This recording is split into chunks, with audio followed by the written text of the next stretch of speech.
రీసెంట్‌గా 'వెంకీ ఆట్లూరి' అండ్ 'సూర్య' గారి కాంబినేషన్‌లో ఒక కొత్త మూవీ వస్తుంది. అయితే ఈ 'వెంకీ ఆట్లూరి' ఎవర్రా అని చాలామంది అనుకుంటారు. మన టాలీవుడ్‌లోని హీరోస్ అందరికీ వరుస ఫ్లాపులిచ్చి, కోలీవుడ్‌లోని హీరోలందరికీ హిట్లిస్తున్నారు ఈ డైరెక్టర్.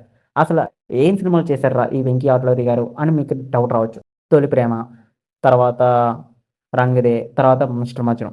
'తొలి ప్రేమ' పక్కన పెడితే మిగతా 2 సినిమాలు 'వెంకీ ఆట్లూరి' కాంబినేషన్‌లో వచ్చిన మూవీసే. బట్ ఈ 2 సినిమాలు కూడా ఫ్లాప్ అయ్యాయి. తర్వాత వచ్చిన 'సార్', తర్వాత 'లక్కీ భాస్కర్', ఇప్పుడు 'సూర్య' గారి తోటి ఒక కొత్త సినిమా రాబోతుంది. అయితే ఈ కోలీవుడ్‌లోని యాక్టర్స్ తోటి తీసిన ప్రతి సినిమా కూడా హిట్ అవుతుంది. ఎందుకంటే దానికి స్టోరీ కంటెంట్ గట్టిగా ఉండడం వల్ల అండ్ 'వెంకీ ఆట్లూరి' గారు తన డైరెక్షన్‌ని మార్చుకోవడం వల్ల ఒక ప్లస్ పాయింట్ అయిందని చెప్పొచ్చు.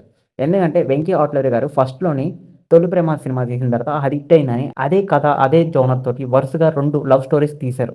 బట్ ఆ 2 లవ్ స్టోరీస్ ఫ్లాప్ అవ్వడంతోటి తనలోనున్న డైరెక్షన్‌ని మార్చుకొని కొత్త కథని, కొత్త కంటెంట్‌ని ఇండస్ట్రీస్‌కి ఇంట్రడ్యూస్ చేసి, కొత్త టెక్నాలజీ తోటి, కొత్త కథ కంటెంట్ తోటి కొన్ని సినిమాలైతే తీస్తున్నారు ఈ director. And all the best for the upcoming films. 'Suriya' గారితోటి వస్తున్న సినిమా పెద్ద హిట్ అవుతుందని చాలా మందికి నమ్మకం ఉన్నాది.